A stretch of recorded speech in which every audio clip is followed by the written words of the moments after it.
This is a movie. And this is a real life. When Squid Game hit Netflix, its gripping storyline captivated audiences worldwide. The desperate fight for survival, the exploitation of the vulnerable, and the stark commentary on societal inequality left viewers wondering, could such a horrifying game exist in real life? While Squid Game is fictional, it draws inspiration from unsettling real-life events. Today, we delve into the dark history of the Brothers' Home incident, a tragic chapter from South Korea that mirrors the horrors of the show. To understand the Brothers' Home incident, we first need to explore the socio-economic backdrop of South Korea during the 1970s and 1980s. After the Korean War, the nation underwent a remarkable transformation, spearheaded by President Park Chung-hee's policies of rapid industrialization and economic reform. This period is often referred to as the Miracle on the Han River. However, this rapid development came at a price.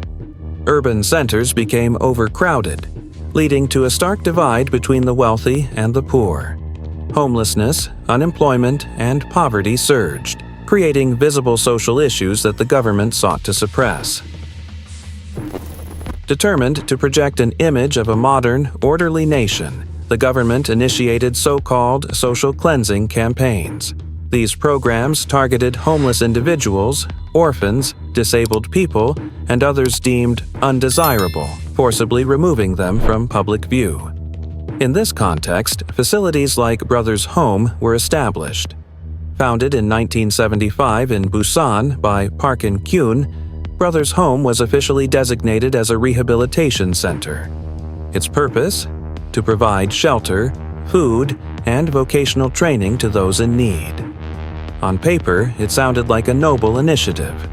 The government provided funding and even praised Brothers' Home as a model institution. International visitors saw staged presentations of happy residents learning valuable skills, further boosting the facility's reputation. But behind the scenes, a much darker reality unfolded. Reports reveal that over 38,000 individuals were detained at Brothers' Home between 1975 and 1987.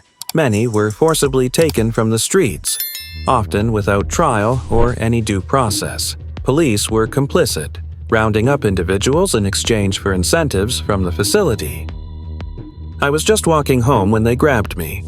They didn't ask questions, just threw me into a van. Next thing I knew, I was in Brothers' Home.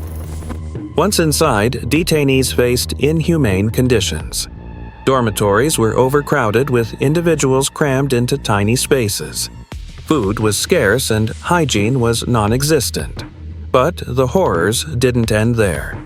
Forced labor was the norm. Detainees, including children, were made to work long hours in factories producing textiles, bricks, and other goods. The profits lined the pockets of Park In-kyun and his associates. Punishments for disobedience were brutal. Survivors recount beatings, isolation, and even torture. Many succumbed to their injuries or illnesses, their deaths quietly covered up. The success of Brothers' Home was built on a web of corruption and complicity. The facility received significant funding from the government, and local authorities turned a blind eye to the abuses. Police were not only complicit in supplying detainees but actively ignored complaints and escape attempts. Park In-kyun, the director, leveraged his connections to maintain an untouchable status. Portrayed as a benevolent figure, Park received numerous accolades for his work. This public image allowed him to continue his operations without scrutiny. The truth about Brothers' Home might have remained hidden if not for brave individuals who risked everything to expose it. One such person was Kim Yong-won, a former detainee who managed to escape. Kim detailed the horrific conditions and abuses to journalists, igniting public outrage. His testimony prompted investigations that uncovered mass graves on the premises and evidence of systemic abuse. The revelations shocked the nation. Public protests erupted, demanding accountability and justice for the victims. Following the public outcry, Park and Kun and several officials were arrested and tried. However, the justice delivered was far from adequate. Park received a relatively lenient sentence of 2.5 years in prison, a punishment many deemed insufficient for the scale of the atrocities. To this day, many survivors feel that justice was never truly served, and the systemic issues that allowed such an institution to exist remain a scar on South Korea's history. The parallels between the Brothers' Home incident and Squid Game are chilling. In both, we see individuals trapped in a system that exploits their desperation, with those in power profiting off their suffering. The themes of forced participation, loss of agency, and exploitation of the vulnerable resonate deeply in both the fictional world of Squid Game and the tragic reality of Brothers' Home. The Brothers' Home incident serves as a grim reminder of what can happen when power goes unchecked and the vulnerable are ignored. While Squid Game may be fictional, its message is rooted in reality.